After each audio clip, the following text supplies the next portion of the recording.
Hey folks, it's me, Jake Baldino. It's the end of 2020, so of course we're going to talk about some of our favorite games of the year. 2020 was a year.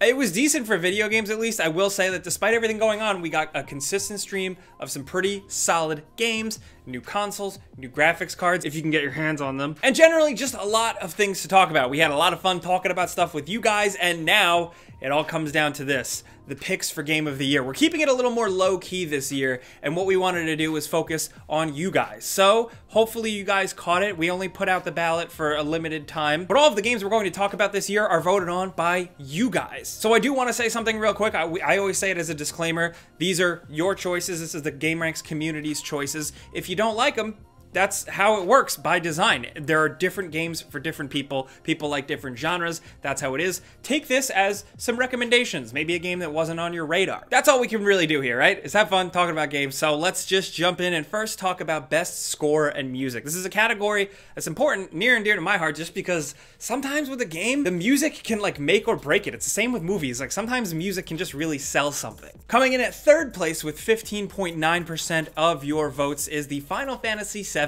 Remake. Personally, that's my #1 choice, but excellent choice there. In second place with 18.5% of the votes, we have Spider-Man Miles Morales, another excellent choice for using both the score, the spin on the previous Spider-Man PS4 game, and also some sick license tracks that just really worked well. But of course, coming in at first place with 43.6% of the votes, it's Doom Eternal. What more is there to say other than that?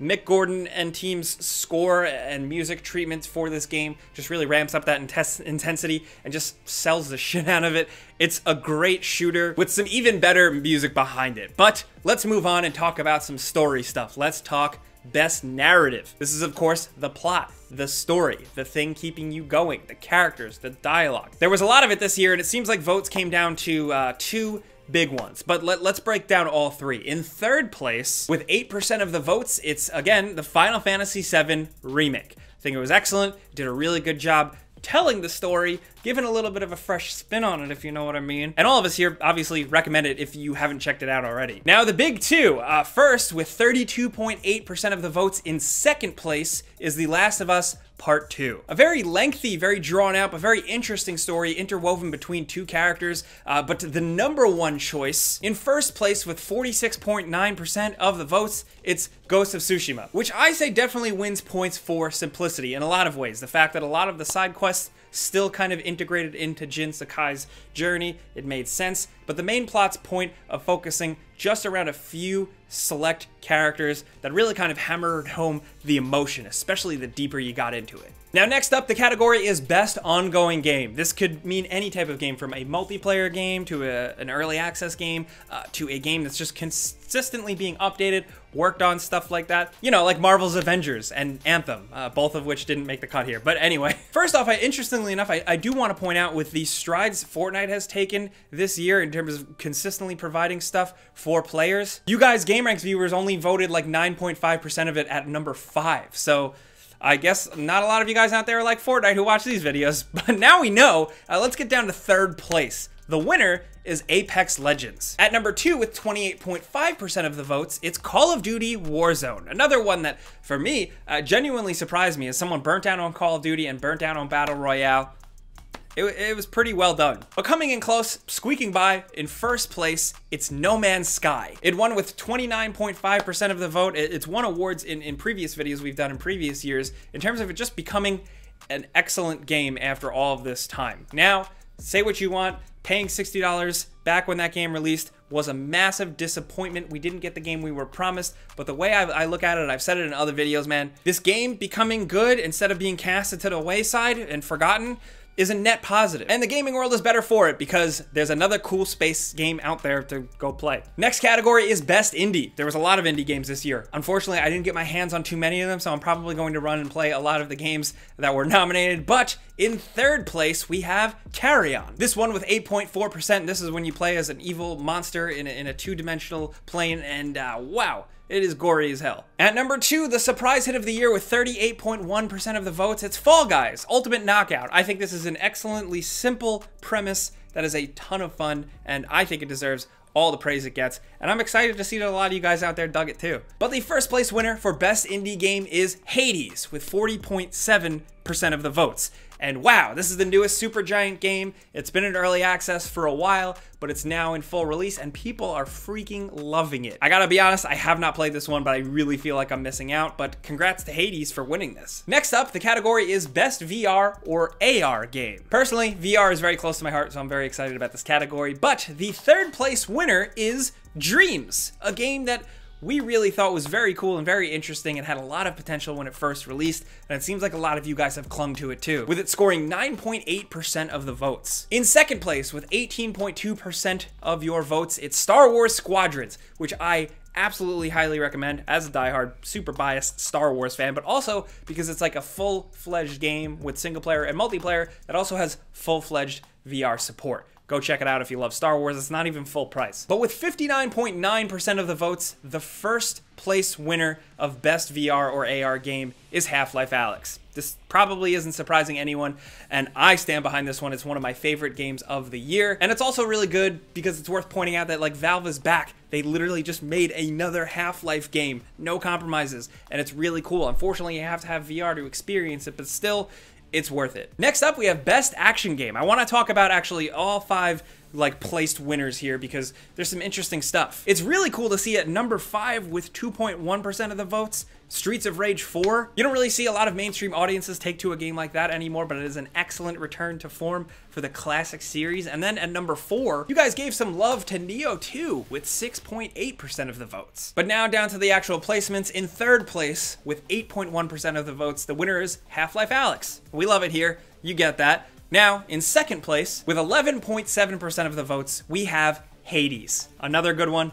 Clearly, the game is loved for its action, and I think we're going to hear a lot more about this game in 2021. But last, but certainly not least, with 67.9% of the votes in first place, Best Action Game, Doom Eternal. It's probably because of all the shooting. I don't really know. Next up is another great category. It is Best RPG, or role-playing game for you grandmas out there. In third place, the winner is Yakuza Like a Dragon with 9.1% of the votes. It's really nice to see a Yakuza game score a top 3 spot. I think more and more of these games are becoming more mainstream. They deserve all the recognition they can get, and I'm happy it's here. Now, in second place with 29.2% of the votes, it's the Final Fantasy VII Remake. I'd say another RPG and a very nice JRPG worthy of the #1 spot, but the first place winner, believe it or not, despite all the headlines and some of the technical issues, 44% of you gameranx viewers out there who voted, which was over 20,000 votes by the way, voted for Cyberpunk 2077 as our best RPG. This is one that, although I really enjoyed the game, like I don't think I personally agree with the winner,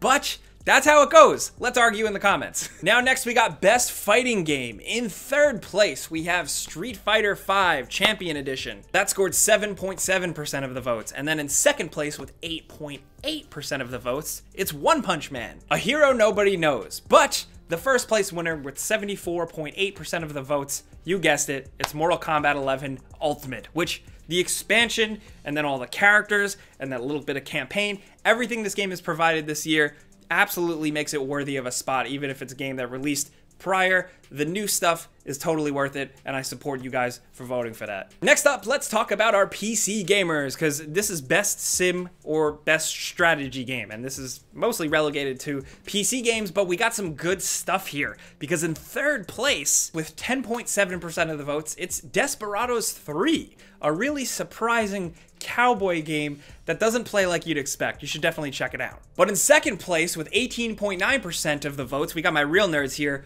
voting for Crusader Kings. Crusader Kings 3 is pretty awesome, especially if that's your type of thing. It's very specific, but it's worth it. But at #1 with 58.9% of the votes, it's Flight Simulator. An incredible game, an incredible looking game. It's coming to consoles next year, I believe, on Xbox Series X, but this is a PC gamer's game, damn it. You need the power, you need the setup, and all of that really makes it worth it, and especially because this is a game that's going to be expanded upon for years to come as an entire platform, just like the previous games have. We're coming down to the final topics here. This next one is Best Sports or Racing Game. In third place with 7.9% of the votes, we have FIFA 21. Shout out to our European friends. I assume a lot of that is you guys. Careful with those microtransactions. Anyway, in second place, with 23.2% of the votes, we have Dirt 5, an absolutely epic racing game. Did I just really use the word epic?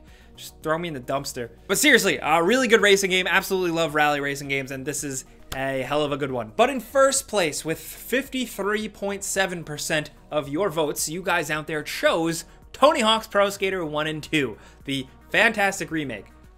Thank you. I know you guys really wanted to do me a solid here and vote for that, and I appreciate it. I'm never gonna forget it. It's pretty much one of my favorite games of the year, so thanks for showing up. Next up, best multiplayer. I think this year was important for multiplayer, whatever the game may be, because so many of us were kind of isolated or disconnected.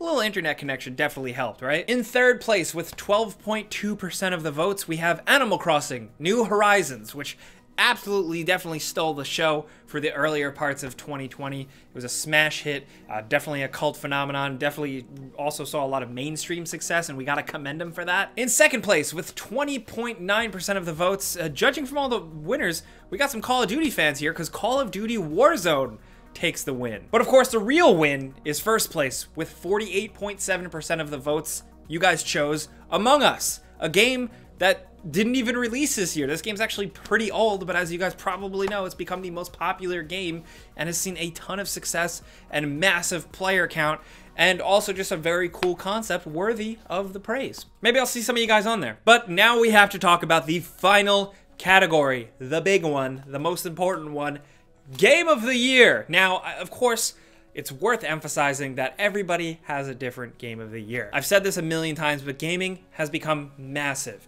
and bringing in more people, more money, more different properties than movies. It is the biggest entertainment thing, so there are so many different people playing games and so many different people loving different types of genres. Statistically, almost everyone's gonna argue over Game of the Year. It's how it goes. We're gonna announce the top 5 things that you guys voted on here, but I do wanna point out something real quick. A lot of people did write in Assassin's Creed Valhalla and Spider-Man Miles Morales in the write-in section. That was significant. We wanted to make sure those were also highlighted, but now, Game of the Year, in 5th place, we have Animal Crossing: New Horizons with 5.8% of the votes. In 4th place, with about 13% of the votes, we have Doom Eternal. In 3rd place, with 16.6% of the votes, some people are going to be really happy and some people are going to be really mad, it's The Last of Us Part 2. But coming down to the final 2, another surprising upset. 2nd place is Cyberpunk 2077. Cyberpunk 2077 has 17.8% of the votes, and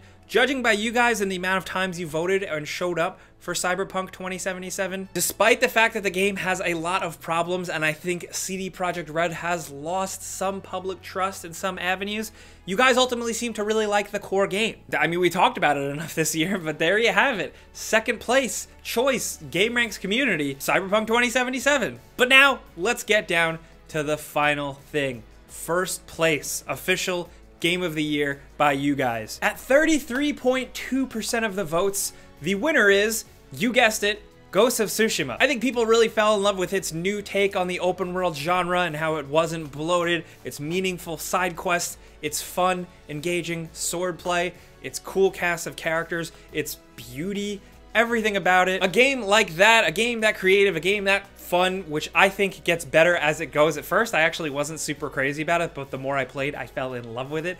I think a lot of other people feel the same way, because how many of you guys? 33.2% of you guys voted for it. Yes, a divisive year as any other, but hey, video games, swords, it's a perfect mix. Thank you guys for getting to the end with us. I appreciate you guys watching a more low-key year. We usually go kind of weird or above and beyond. We wanted to just kind of chill, relax, have a cup of coffee, and talk games with you guys. So thank you for coming. Clicking the like button helps, but we also got to say, from all of us here at the gameranx team, even though none of them are in this room right now because I'm working at night, seriously, none of us could do this. Like, this is our job, but like, we have a lot of fun doing it, and we couldn't be doing any of this without you guys watching, and we are extremely grateful for that. So cheers, for real. But thank you guys for watching. We will see you guys next year, 2021. I gotta get used to saying that. I'll see you on the Friday show. I'll see you on the Before You Buy videos. I'm Jake Baldino. Thanks for watching.